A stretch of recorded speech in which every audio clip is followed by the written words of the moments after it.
Saya lanjutkan kepada hal yang disebut dengan hmm, scientific evidence, yaitu bukti saintifik. Di dalam upaya kami di peninjauan kembali, kami membuktikan atau mencoba memberikan bukti ada scientific evidence.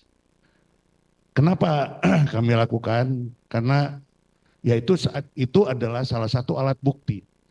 Alat bukti kami yang lain tentu saksi ke saksi, saksi ke saksi. Nah, untuk memenuhi ini kemudian kami menemukan scientific evidence, yaitu percakapan antara Widi dan Vina. Widi dan Vina sebelum meninggal pada tanggal 27 Agustus 2016. Di percakapan itu memang sudah diekstraksi oleh penyidik, terbukti dengan adanya di berkas. Tetapi sayangnya oleh penyidik tidak dijadikan bukti, hanya terlampir saja di berkas itu.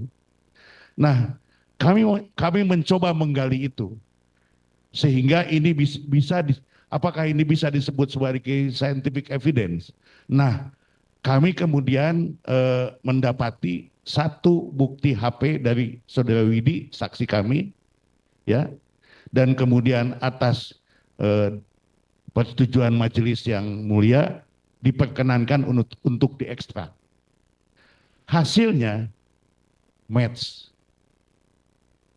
Hasilnya hampir sama. Apa yang ada dalam bekas perkara itu, ya kan? Waktu-waktunya sama, hanya dalam dalam kalimat-kalimatnya ada yang berbeda sedikit-sedikit. Ada penambahan kalau di handphonenya Widi.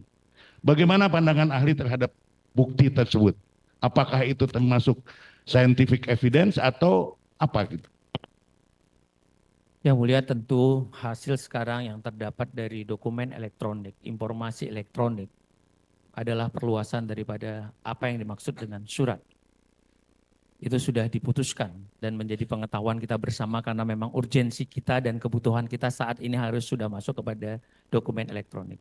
Sepanjang itu memang didapat secara sah, sepanjang memang tidak ada yang dikurangi dan tidak ada yang membantah, maka tentu itu dapat menjadikan scientific evidence. Namun, scientific evidence itu kan secara keilmuan, terukur. Kira-kira kan ada ukurannya. Maka dibedakan antara pengetahuan dengan ilmu. Pengetahuan saya selalu ilustrasikan dulu nenek saya kalau ada sakit perut ambil jambu biji. Karena dia tidak tahu dia ambil 20 helai. Ya kan? Pada 20 helai. Dia samakan saja mau anak kecil orang besar. Tapi ada ilmuwan yang menyatakan untuk anak kecil 7 lembar, untuk orang dewasa 12 lembar. Terjadilah ada ilmu, ada ukuran di situ. Itulah bedanya antara ilmu dan pengetahuan. Kembali kepada tadi scientific, sepanjang itu adalah terukur dari alat yang benar, pengambilannya benar, maka itu dapat dijadikan scientific evidence. Terus kalau itu tidak dimasukkan dari awal, berarti ada upaya pelanggaran prinsip-prinsip prosedur. Kenapa? Berarti tidak lagi seperti tadi, dia tidak mau bikin terang. Karena penyidikan tadi harus bikin terang. Kalau dia terang berarti lawannya gelap. Berarti orang yang ada di situ sedang hatinya dalam gelap. Hatinya sedang gelap. Kerjanya sedang gelap. Karena dia tidak mau terang. Logikanya sederhana saja. Ini perkara yang bisa kita sentuh dengan logika, sentuh dengan rasa. Tapi kalau dari awal kita sudah ingin menapikan, meminggirkan, ya repot.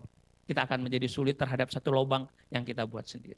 Jadi pendapat ahli itu adalah scientific evidence, ya, bukti yang scientific. Ada dua lagi Pak ahli. Maaf ya, agak lama karena ini memang kita mesti bahas detail gitu sebab saya menyangkut 7 terpidana yang sudah 8 tahun ahli, mohon maklum.